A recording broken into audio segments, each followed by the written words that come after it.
So welcome everyone.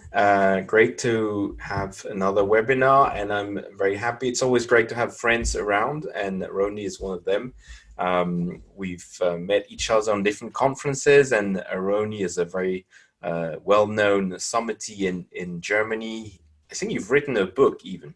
Yeah, that's correct. The Yeah. Amazon SEO Code was the first German book about Amazon algorithm things and In marketing. 1845, somewhere like that, yeah.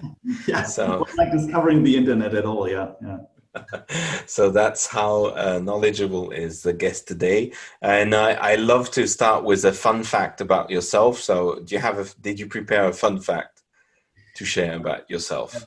Yeah, I assume there are a lot of fun facts, but as we got in touch the first time, this was the in person on the conference in what was in Berlin. Berlin?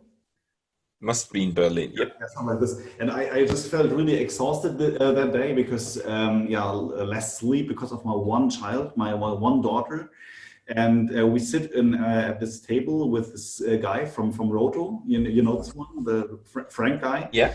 And I was really surprised that in my industry field, it's possible to have 4 children like he has.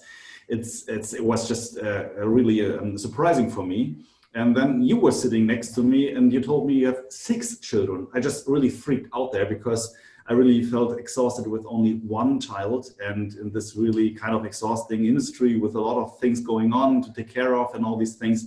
And as I told you, and I really meant it, you are my personal heroes, like managing a small kindergarten in your home and just doing just like a successful business. It was really, really amazing, and it was kind of motivating for me too. So this was really my fun fact for this year. Maybe there's just. So it's actually a fun fact about us too. So well done for that. Yeah, I'm not sure I'm really an example, but yeah, so it's like things happen, and you don't know. It's like you start a company, and then all of a sudden there's a lot of people around you, and you don't know what really happened. So that's a bit. Yeah. Yeah, it's just the same feeling with only one child, but yeah, as I told you, it's just a really and surprising thing, like managing so many people around your home. So yeah, it was really, and it still is one of my favorite things I learned this year. Well, thank you very much. It's a good management crash course for you to Yeah, learn. Yeah, so it's absolutely. indeed I've learned a lot. So apart from the fun fact, which was great, is like talk about yourself and about Into Markets, your agency also. Yeah, just having a short intro into my personal things here. I studied business administration. That was a lot of years ago, and I just quit this and went on with media and art. So this was my real passion at this time. And after this studying, I had my first job as an art director in a bigger online shop business. And this was also my first contact with Amazon, like in 2010, I guess, around that time. And this was the first time I experienced that Amazon could be the next big thing in Germany and in the entire online e-commerce business. And I went on to starting an own online shop in 2014. Didn't work out because I thought that Amazon wouldn't be that important for my business. I just could do it without Amazon. But this was really a big mistake. But just what everybody who just experienced the e-commerce online marketing things just do mistakes. This is just a normal thing. I co-founded ShopDoc. Maybe you heard of this tool. This is kind of a famous tool around Germany. It's just an Amazon Analytics tool. And I just quit this one and moved back to Hamburg. My favorite place to live here in Germany. Is just one of the most beautiful cities around here in this country. And at this time, in 2016, I founded Into Markets. It's just a part of a bigger company. We are kind of a business center, profit center, call it what you like. This is just a kind of a company within a company, something like this. And right now we are around 20 employees, and in the German-speaking area, we're one of the well-known Amazon agencies. And this is also what Amazon tell us every time we just have this audit with them, with these guys from Munich. yeah, we're just doing all these typical Amazon stuff, things like SEO, PPC, DSP, consulting, and inventory management, account management. You know, all of this. This is just the typical basic stuff we do here. But yeah, I'm really proud of my team here and what we achieved the last 4 years. This is where we stand right now. And if you were to say in a sentence what makes you different to other agencies, or why, like there's a lot of very good agencies in our space from different countries, and I know your agency is great, but and if someone was meeting you, why would you say yours specifically, or to which people, what could be the tilting point of what would be mostly attracting for them? Yeah, I mean, this is this typical elevator pitch, and it's really hard to say, to be honest. And this is typical for German guys as well. They just always underestimate themselves. So, to True. be honest, there are around maybe 4 to 5 agencies like we are, who are operating on the same thing and achieving the same goals, like really good managed PPC campaigns and all these things. And we really learned a lot about structure and how to, yeah, develop an Amazon business. It's really that we dig deep into it, and our only focus, this is kind of risky too, but this is where we stand right now. Our only focus is on Amazon. And we learn a lot about brands and manufacturers, so bigger sellers and something like this. And we really focus on only this kind of business. So just within Amazon, just this special field here. And in this specific area, only the bigger ones. Yeah, this is just a special thing because bigger concerns, bigger companies have different goals and different yeah, things to achieve than a smaller sized company could achieve or could move faster or something. So we are really a focused Amazon bigger brand agency and build a lot of structure to yeah, to just onboard very rapidly and a new business, or just move forward with this and develop this and all these things. So it's hard to tell, but in this area, around 150 agencies are launched in Germany. So this is the situation right now. We just call themselves like Amazon agency, but I assume that only a really small portion of this, like 5 or 4 agencies, are really professional. And I'm really proud that we're one of them. So this is what the Amazon guys judge about us. Yeah, and I would certainly say the same thing about you guys. So thanks for the introduction. What let's talk about Germany and the German market. Would like when we talk, and we all know that Amazon is pretty much the same, and that's what it makes so easy to work with Amazon, is that the Amazon US and Amazon Germany in terms of what they're offering is more or less the same. But what is specific? What would you say for someone who wants to expand into Germany? What is specific to Germany? Yeah, first of all, you have to look to the entire e-commerce market. So when you just have this oversight about over Europe, Germany is one of the biggest markets here in the B2C consumer market, something like this. Should be around 60 billion euro a year in the total revenue in this e-commerce thing, and Amazon shares about 50%. It's still increasing. So I guess in the future, like in the next 2 or 3 years, we will have Amazon around this 60 or 70 share, if nothing else happens, or like Otto or any other marketplace just grow rapidly there and fight against Amazon. But this won't happen. So, and who are the others? So you would have Otto, Yeah, maybe Rakuten. Rakuten is not important here in Germany. Okay. Just more Europe or Japan. But we have Real.de. Real is one of the bigger discounters here in the retail business, and they started in marketplace. I guess it was 2 years ago, and they are really doing a good job here. And in some cases, Real.de could be just a second strategy to just launch your products and sell your products. We have some fashion-based, only fashion-based things like Zalando. Yeah. Notebooks billiger. This is just all about laptops and computers and so. So in special fields, there are special marketplaces and for example, pet stores. We have one really famous and big one here, Fressnapf. it's called.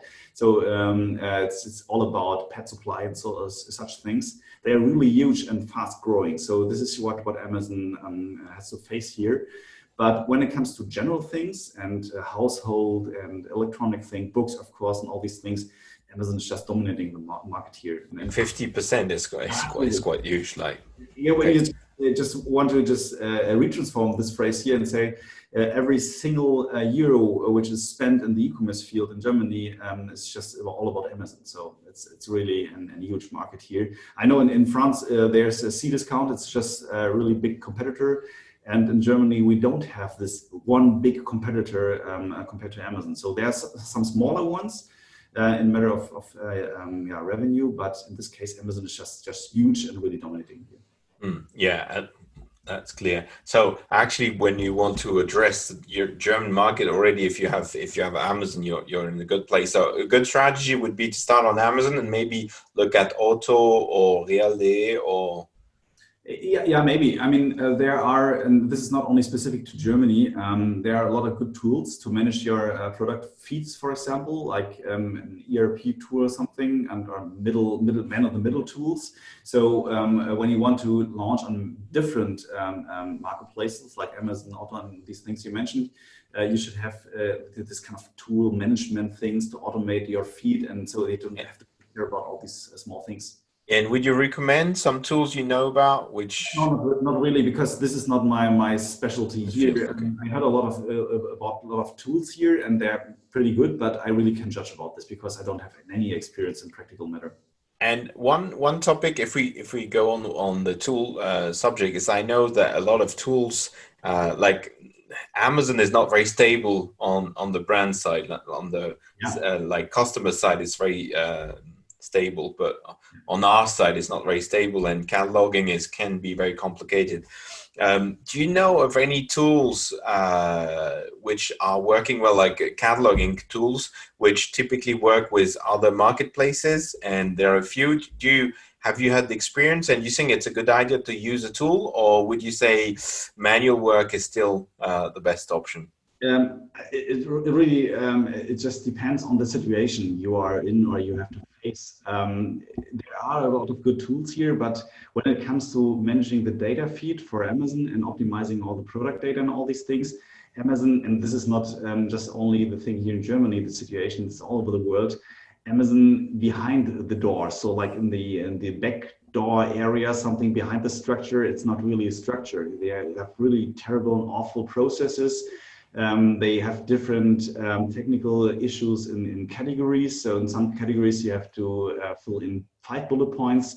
In some categories, you can't manage any bullet point for a vendor account, for example. And this makes it really hard to just have this one tool for everything. Because in the end, when you just want to do this really professionally, you have to just dig deep and do it manually, or just for example, hire an agency or some guys who could do the work for you.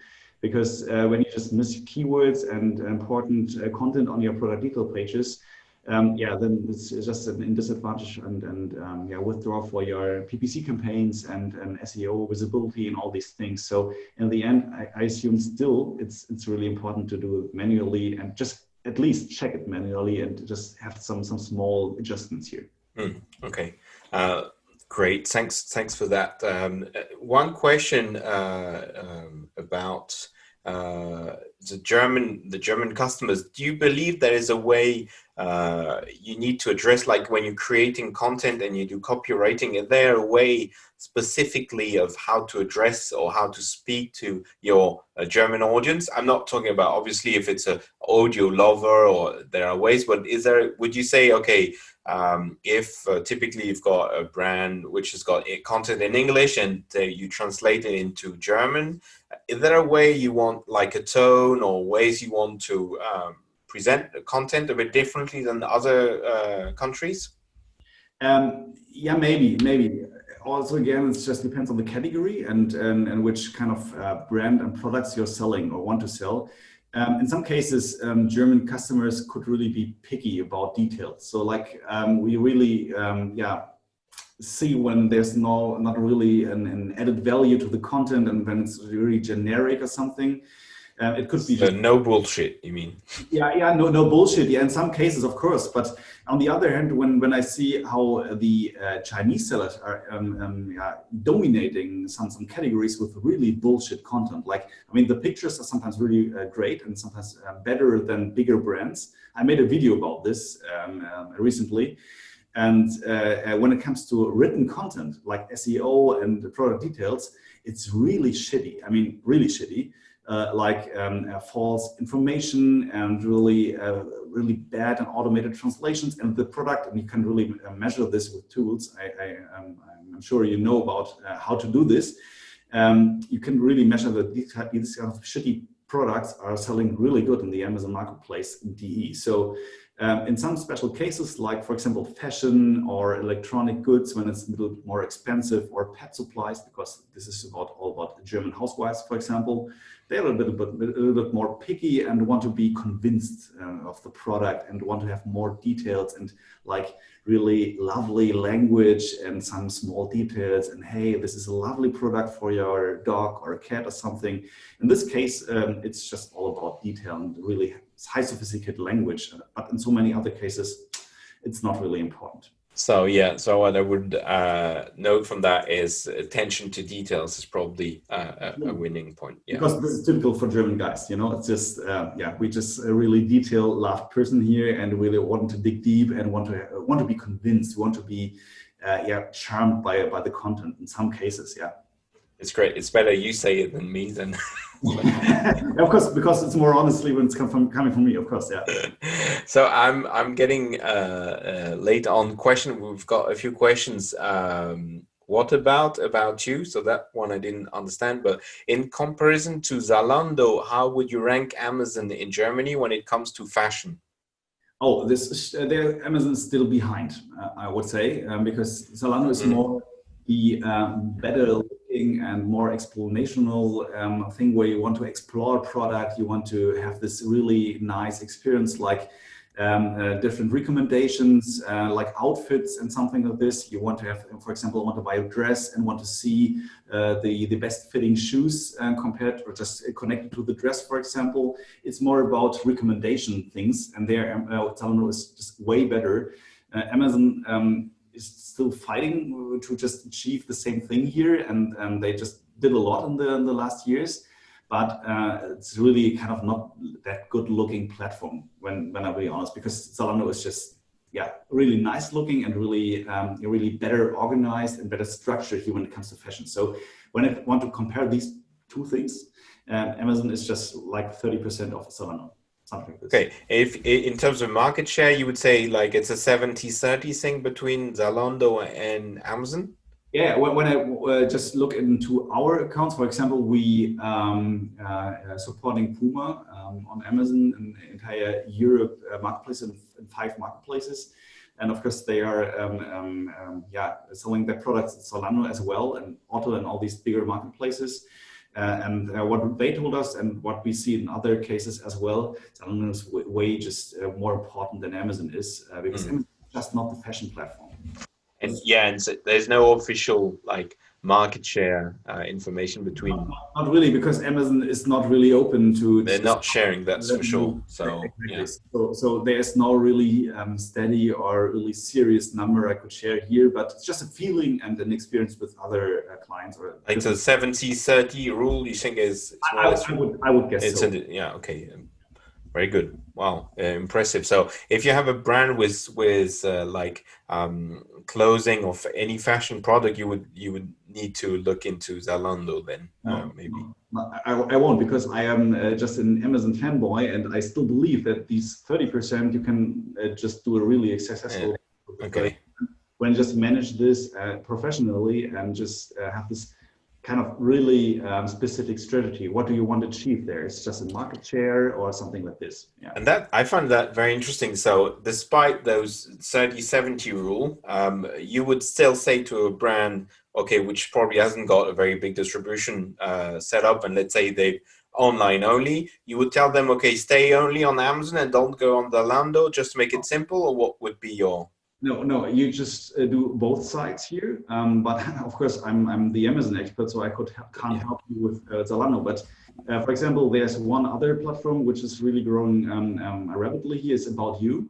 It's a daughter company or something like a smaller thing of the auto concern. So it's just one of the really biggest players here in Germany.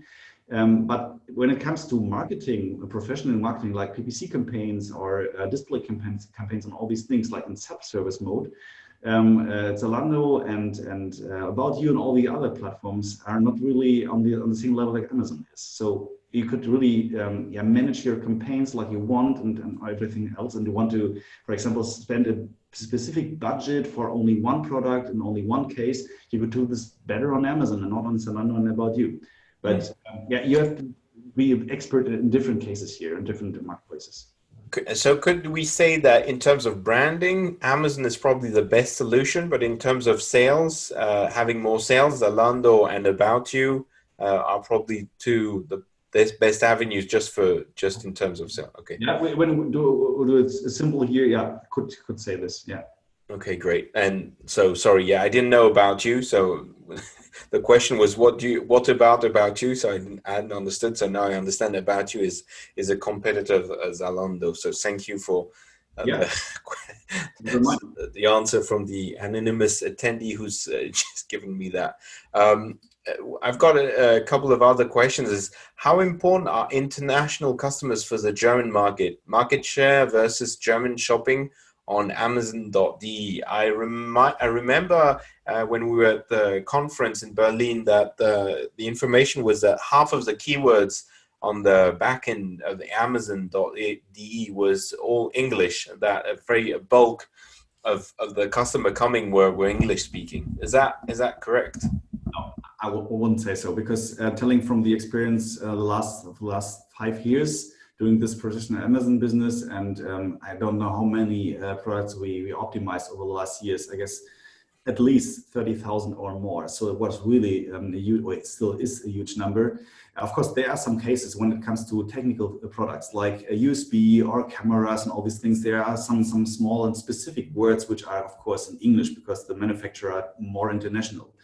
And I know that there's this rumor around this. You have to fill in some English keywords, but that's not really true from my perspective, because this is just coming out from tools. So there's tool-based data here, like when you just do keyword research and analyze in ShopDoc and analytics and all these tools around here. Or for example, Helium 10 is getting really important here in Germany as well. These tools are only tools. So in this case, when I talk about in buyer perspective, for example, no German buyer would just look for English keywords here when it's not really a USP or a function of the product. So I would argue this is just completely bullshit. Okay, because arguingly what people were saying is that Polish customers, Czech Republic, Czech customers, or Danish or from Scandinavia, and a lot of people which don't have a local Amazon would go to Amazon Germany. Yeah. And that therefore the English part of the content is very important. So you would not say that this is a very big part and that actually the German part is like an overwhelming part. Would you say that?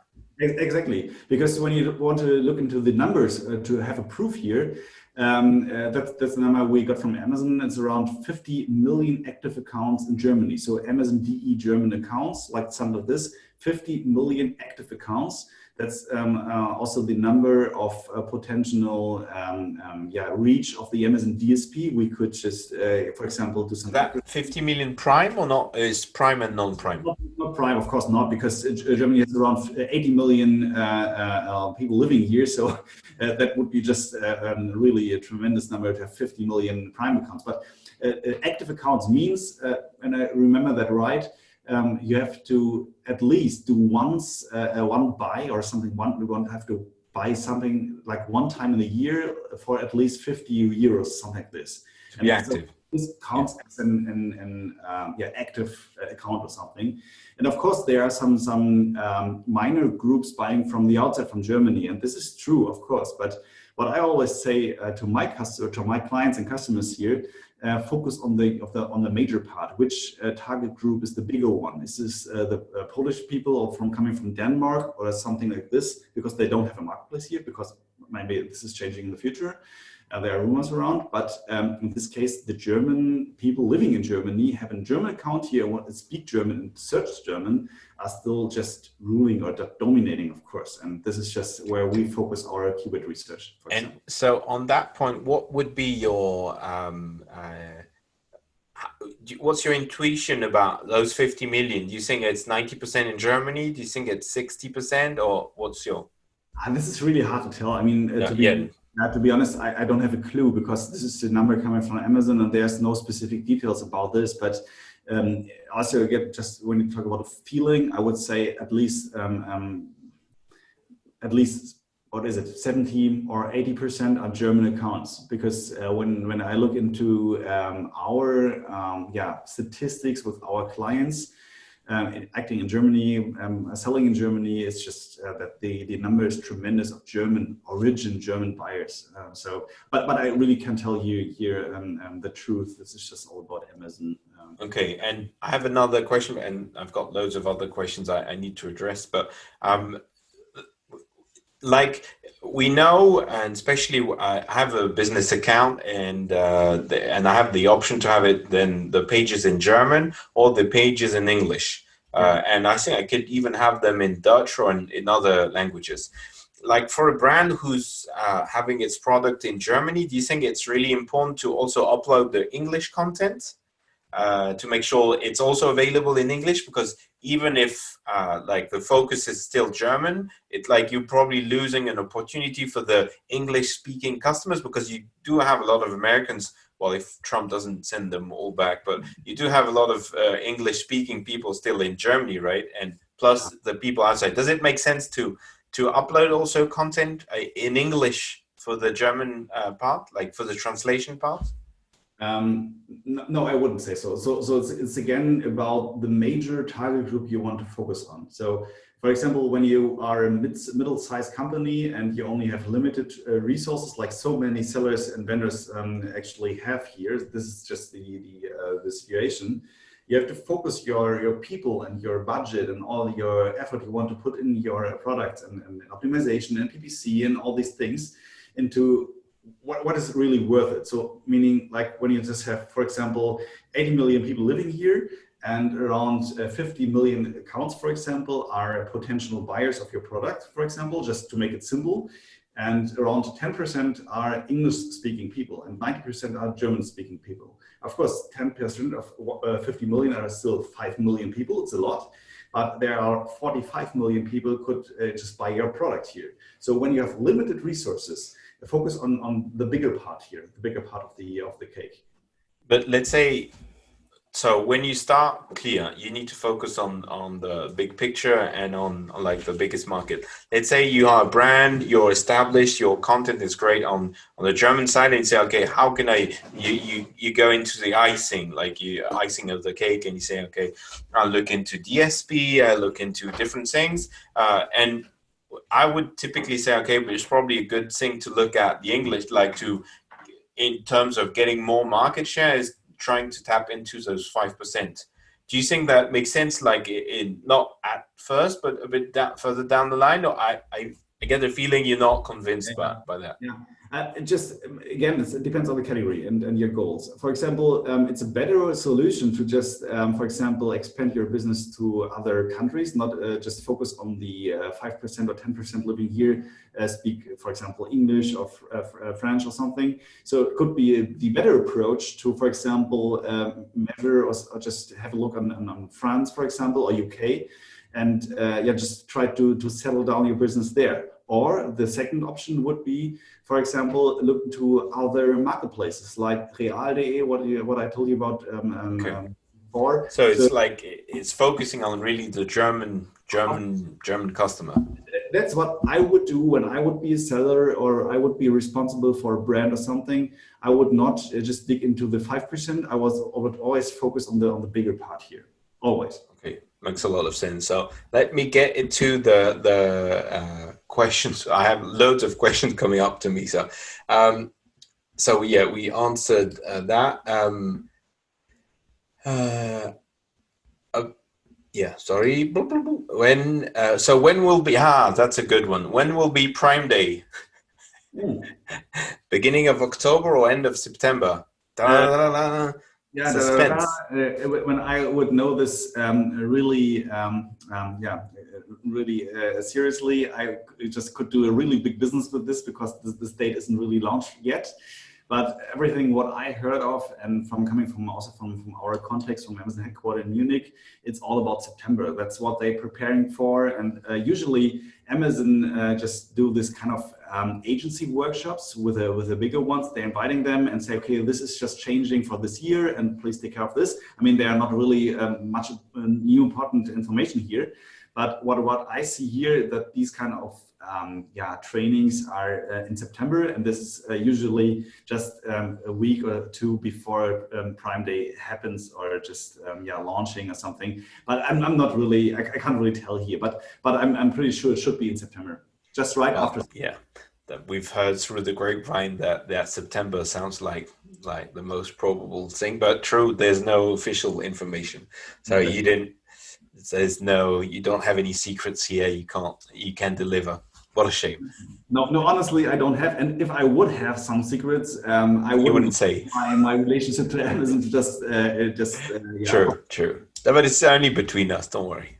Yeah, and then we have six visitors here. Maybe just close your eyes and shut down your ears. So, no, I really can't tell you here. Yeah. Okay, very good. A tough question. How many keywords are relevant when it comes to search? Is there a cap? Would there be a 50-50, including also English keywords? Um, yeah, specifically when it comes to title or bullet points or just the entire content, or what is the question about?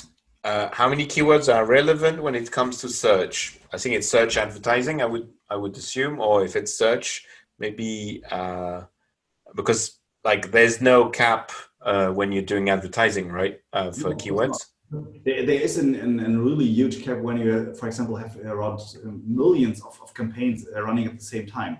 There could be a capping or something, but there's no real cap regarding to the keywords. Because, for example, what we always do with our PPC campaigns to have this really big data approach and launch a lot of PPC campaigns. For example, one product, 5 campaigns only when it comes to sponsored product ads. And in some cases, we only have a few keywords because the product is so special, like, for example, 10 or 20 keywords. In some cases, this product is so general, like a shoe or something, the sports shoe, and a unisex sports shoe, for example. In this case, we could have thousands of keywords which are important. The most important hint I could give here is that you should have always this big data approach, and then just let's do Amazon, just the Amazon algorithm should do the rest here. So like setting up your PPC campaigns, automate this with bid management software, for example, and then let's just run it and don't touch it for at least 3 months. And you would just easily see which keywords are converting with your products and which are really relevant and important. So let's Amazon decide, let's the algorithm decide which and how many keywords are important here. So Sure. I think it was also to the content, product content. On the English side, you did say, okay, you should focus on German. And then I think in terms of cap of how many keywords you put is how much sense your sentence will make. Like you do have Chinese products which put all the keywords after, and then the title doesn't make any sense. yeah, I mean, just have a human look on your content. That's what I would recommend here. Of course, you have to balance between algorithm and real human buyer. But for example, just to be specific here, when it comes to product title, what we always recommend to have at least, or just at least maximum, 3 major keywords here. Like for example, you're selling shoe. This is a sports shoe, football shoe, and for example, a running shoe. So you have 3 different keywords, and that's just enough, because when you just do keyword stuffing here, maybe the algorithm is just still stupid, of course, and he or just she, I don't know, it would just index all the keywords. But it could be just an withdraw and really a disadvantage with when it comes to real buyer, because it's just not reading really nice, or just in a really good conversion way. So, for example, a title, I would recommend 3 keywords. And then it's really depending on the product, how important it is to just have this really kind of long description and mentioning all the USPs and all these things. It's really a balancing between human and machine. Yeah, I love the. I always say that I prefer meaning to as SEO. That like if you can have less words but more meaning, less keywords and more meaning is probably more interesting. Yeah, but the other side of the story is just when your product isn't found. So when the algorithm wouldn't index enough keywords, you could have the best content, the best pictures, and even the best product. Amazon is a search engine, and it's the same thing in Germany as it is in every other marketplace. So it's a fine line between Absolutely. both. Yeah. I have another question, and this one is interesting because we had a workshop about AVS a few weeks ago. And is it worth paying an AVS, or should one rather go for 3PL? I don't see like AVS doesn't go against 3PL, but do you think it's worth having an AVS? Yeah, I do. Because all my experience with Amazon managing the account and managing the content and creating the content was really awful the last years, to be just honest. So I guess there are a lot of good guys around the AVS service in this department, but from my experience, from our experience as an agency, it was never a good thing. So in this case, Yeah, so you would recommend to have an agency. Obviously, we're biased. it really depends how big you are and how big your budget is. For example, when you are a smaller seller, like you have 4 or 5 products, you don't need an agency. You just could do this yourself, and it would be still better. There are a lot of good resources out there, and study this. Just invest a couple of days, and you could do it better, like the ABS could do. So you would say that AVS is oversold on Amazon side? 100%, 100%. Okay, so that's at least as clear and precise. Another question, how can we avoid sales drop as end customers are expecting product details? Okay, it's about Prime Day. How can we avoid sales drop as in consumers are expecting Prime Day in July and there's no official announcements from Amazon side? So when I get it right, so how you could just achieve the same sales in July without Prime Day? No, sorry, there was a few letters were missing, so it was difficult to understand. So no, the point was like a lot of customers were used to have Prime Days in July or are expecting it. So the question is, how can we make it not lose too much sales in July? And like the communication has been a bit messy up to now from Amazon because there's no information whatsoever if it's in July or in September. Is there a way where you would say to brands, okay, how can you sort of prepare or try to minor the fact that July is probably not going to be a big sale a month as you're used to have in Prime Day, and that having Prime in September so close to Black Friday, how would you articulate that? I mean, it depends on your goals. When profitability is one of your goals, you just should look into your PPC campaigns and maybe invest in a little bit more budget. But from our experience, June and July are in most cases, in most categories, the worst months to just make revenue here. And you can't force people to buy on Amazon. And the Corona situation all over the world just changes a lot. And it's really uncertain how the summer goes. But when I look into my revenue as an agency, our most important months are the last 4 to 5 in the year. So it's just the same thing where a lot of sellers, vendors make a lot of revenue. So of course you will, and this is just the simple truth, you will just have a revenue drop in July without the Prime Day. There's no real, I don't know, mechanism or leverage or something you just could pull or do.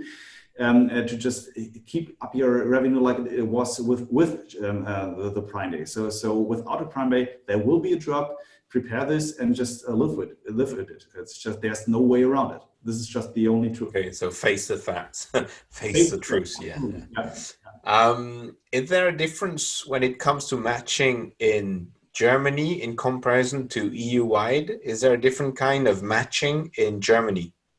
Matching regarding what? I mean, product Okay, details. could you write down the person who asked about matching, could you clarify what you mean by matching? We'll take another question for now.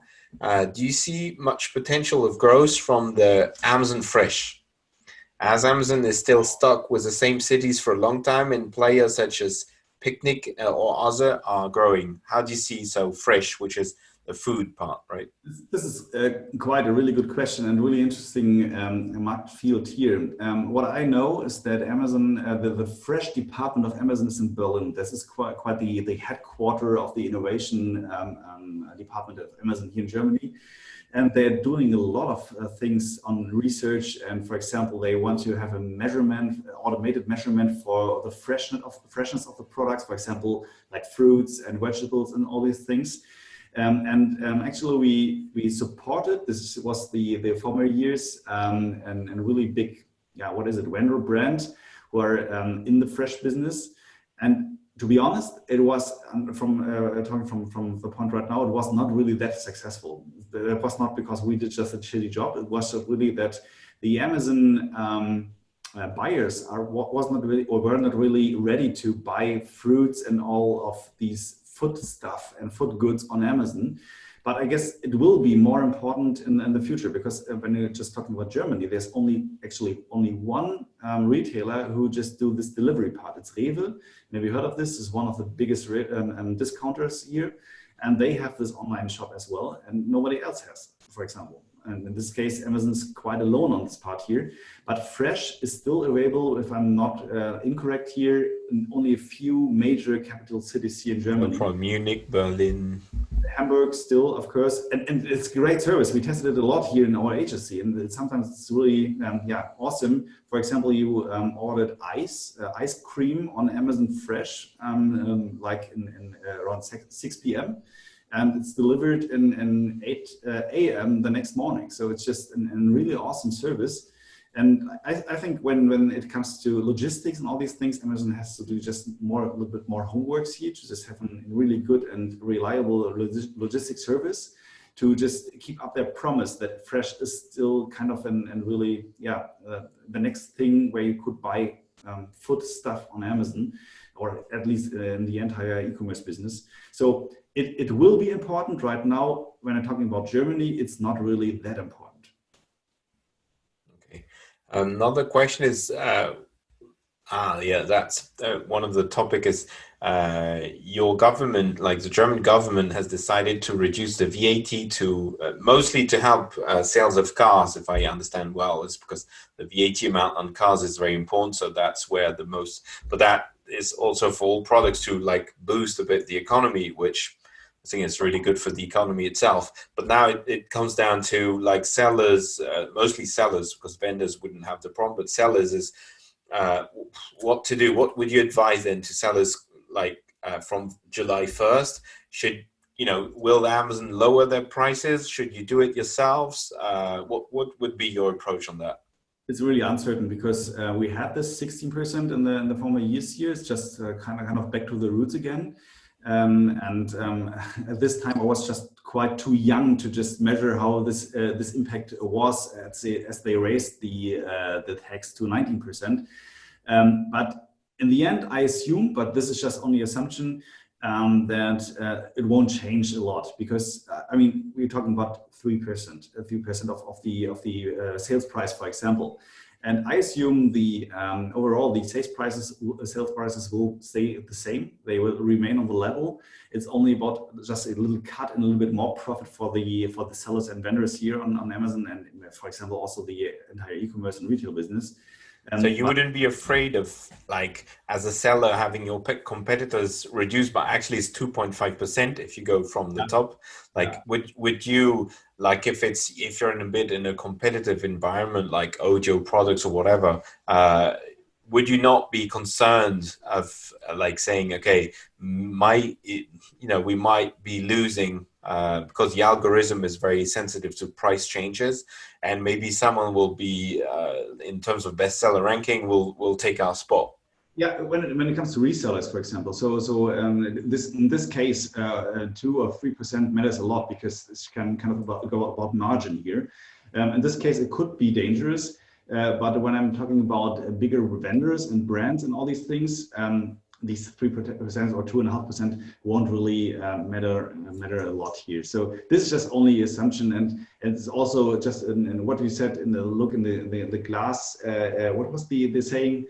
Just Crystal ball or the crystal ball, yeah. yeah. So just a look in the crystal ball here, it's really hard to tell. So in this case, And to be honest, actually, I remember when Germany went from 16 to 19%, as specifically, I remember MediaMarkt yeah, had made, actually, they had increased all their prices in advance. And they did a big advertising when it changed, saying, hey, listen, look at us. We're not increasing our prices. yeah. But they had done it like a long time ago. So people hadn't felt it. So it's true that if you go down, you need to prepare to go up again. So maybe it's like, the benefit will not be seen, but the fact of increasing price will probably have an Yeah, it effect. could So, be, could be, but it's just a kind of a game here. Let's see what your competitor does, and when he won't change anything. Like for example, you're selling a product for 20 euros, and after the first July, the price still stays the same. There's no really enforcement to just change this because this is just more profit on your side. And in this case, when talking about sellers, for example, it's always my first and every time recommendation to have this repricing or repricer tool always on. In this case, for example, you could just adjust some smaller rules here, like it could just go down 3% more like before. And in this case, the repricer does the entire work for you. So in this case, when everything would stay the same, remain the same, the repricer wouldn't change anything. And when your competitor goes down with the price, it's up to the repricer to change this, and you only have to observe this. So stay calm and look what your competitor does. And I assume there won't be that big change overall. So let's see what happens. so yeah, it would be like check what's happening like for the first week of July and then react. One question on the tools: do you have any good tips on good repricing tools you've tested or you recommend or? Yeah, what I won't or couldn't recommend is the Amazon Origin or built-in repricer. It's just really shitty. I don't really like this tool. When it comes to an external tool, I always recommend that this is just not an promoted post here or something, because the tool is really good. It's Zalando. It's one of the most important, I guess it was the first repricing tools here in Germany. I know the founder, but again, this is not a promotional saying. No, Or no, just, it's interesting. Like, yeah, it's just a really honest opinion that, and I had a lot of good things here. And the one really big advantage about this tool is that they have a built-in refunding tool as well. And this is really kind of a game changer here because the refunding tool discovers a lot of refunds you could just get back from Amazon. And in some cases, we're talking about thousands of euros for 1 month. Depends on how big your business is yeah. and how many products you're selling and so on. But Zalando would be my one and really honest recommendation here. Okay, cool. Thank you very much. I have another question. Someone who probably joined a bit later said we partly answered already, but do you have any insights on as to the amount of consumers shopping on Amazon Germany that live outside of Germany? For example, my wife's colleagues in Switzerland all shop on Amazon.de or .de and ship it to their relative friends home in Germany. So I think we already said that you believe it's probably 10% is like a guess, Yeah. and it's still much like the potential of addressing foreign customers on Amazon is still lesser than the Zalando, for example, or other websites probably Yeah, addressing really the German market. That yeah, was it's a personal assumption. I really could tell this year, just to be honest, and I don't want to just tell any number to just tell a number. I couldn't tell because this is just out of my scope here. But I assume there could be some statistics. I had to look it up here after the webinar, for example, and maybe could have this fact check yeah, fact check. Yeah, we after this. But right now, sorry, there's no real serious answer about this for myself. Great. I have a couple of other ones, and then we'll close it just to keep our 1 hour time limit. Bestseller last year in Prime Day 2019 was Bluetooth speakers in Germany. Would you believe that this year electronics will win the deal in Germany? Like your crystal ball again? What's your intuition? This is really quite a good question because as Corona comes up and all these things changes like home office and also and all these things, we had this. I read the statistic what kind of products, at least in the search, went really up and like rockets was around playing and yeah spending time with the children and also about yeah home and garden things. But this is really seasonal. My assumption would be one of the real big winners will all about home office equipment. For example, microphones, webcams, and all these things. This will be the big winner of the big winners in this year because home office will still be a thing the entire year. So everybody needs equipment here. For example, also laptop or and just built-in camera device or something, so that they could just yeah, keep up with the work from the home office. So this would be my assumption. USB microphones, webcams, mobile camera devices, all things like this. So time to do your shopping, guys, to be ready for that. I think our last question, and it's on the matching again, on the price matching. Is there a difference when it comes to price matching in Germany in comparison to EU-wide? Is there a different kind of price matching in Germany compared to the other countries? Yeah, it depends on the category. And in some cases, the Germans would just spend more money in trusted products and trusted brands because when you look into the buying power in Germany, I assume it's just it's not an assumption. It's just what I know. That's completely a different situation in Italy and in Spain, for example, because there's also the delivery infrastructure is completely different to Germany.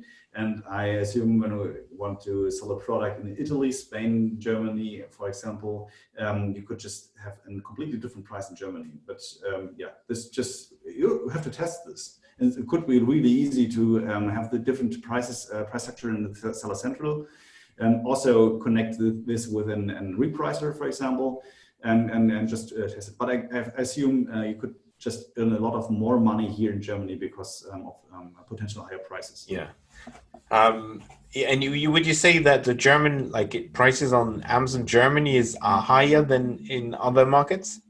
Hard to say. I can't really tell. I had to look. Because my experience as a French consumer is that prices typically are lower in Germany because of the costing structure in France, and that typically in Germany, yeah, prices are lower, and a lot of people don't want to do shopping in Germany rather than. Yeah, maybe, but in this case, you have to compare the same things here. Like for example, when you sell an USB microphone, for example, for 40 bucks here in Germany. You can't compare it with Italy and Spain really seriously because a German potential buyer wouldn't look or compare the prices with Italy and Spain. They just only look into the German marketplace. So they compare only the competing products here in Germany with your other brands you're competing with.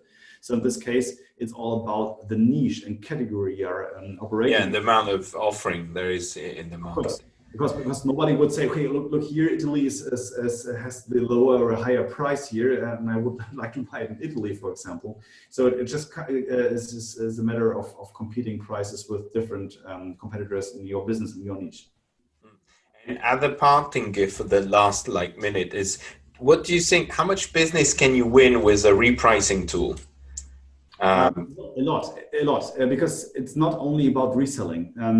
It's just a really must-have tool for resellers, for example. So that's our experience with some clients of ours. So winning the buy box and increasing the buy box the ratio is just really important to make your conversion. Yeah. And for brands, do you think it makes sense for brands to have repricing tools, or when you have a seller account, of course, because when you're a vendor, you don't have an influence. No, but for brand, what I mean is for brand, because if you're the manufacturer, does it make for a reseller? Obviously, you're competing with a lot of people. But for the brand itself, does it make sense? Because the pricing stability will be a bit less Yeah, but Uh, that's not a problem because we have different sensitive hours of buying here, for example. In some cases, and this is, I can't really explain this here on the scientific way or something, it's really hard to tell why in the late hours you could just raise the prices sometimes, and in the kind of noon hours or something, the price goes a little bit down. The repricer here could also be just adjusted or set it up for only one seller selling one brand, for example, like a brand has their own seller count, for example. In this case, the repricer would just measure the best price where, for example, the highest buying rate is. And of course, it's just no problem for the buyer that, for example, this microphone has the sales price for 40 euros in noon and maybe 45 euros or 42 euros in the afternoon or in the evening or in the night. So yeah, of course, could be just a good experiment. I would recommend this to do this. Yeah. Great. Well, thanks a lot for the insights, for the time you devoted to that. I learned a lot of things. I hope everyone did. Thank you very much, Roni, and hopefully we'll meet again soon during your merchant days you're doing. Hopefully, so next year, are you hosting another event in Germany? Maybe this year again. Let's see how Corona develops after the summer. But the merchant day date is also just set it right now. It's the May the 6th in next year. So in Hannover, it's still hopefully will happen there. Let's see how the situation is. But yeah, this will be the thing, and maybe we'll have some digital and virtual meetings and events after the summer. Let's see how the business goes and how much we have to do in the workload area here in our business. Well, we'll make sure to be there in either cases. Absolutely. Yeah, but again, thanks from my side, and thanks for having me here. It was a really good discussion. It's always a good thing to talk about my one and only famous thing here at Amazon. So yeah, this is really where my passion is. We can feel that. Thank you very much, Roni. Have a Yeah, great evening. thank you too. Bye-bye. Yeah, Bye-bye. bye.